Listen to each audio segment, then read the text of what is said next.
তা আমাদের সাফওয়ান সাফওয়ান তাকাও, এই হচ্ছে আমাদের সাফওয়ান ঘুড়ি বিশেষজ্ঞ। আর ওর ঘুড়ি প্রায় প্রস্তুত হয়ে গেছে।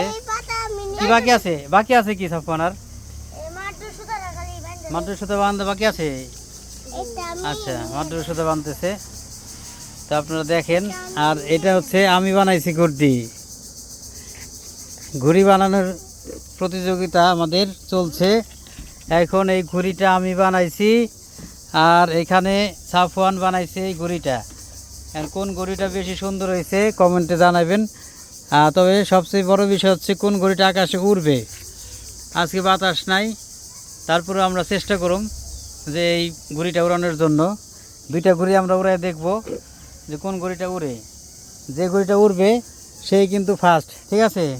সেই জিতবে প্রতিযোগিতায়।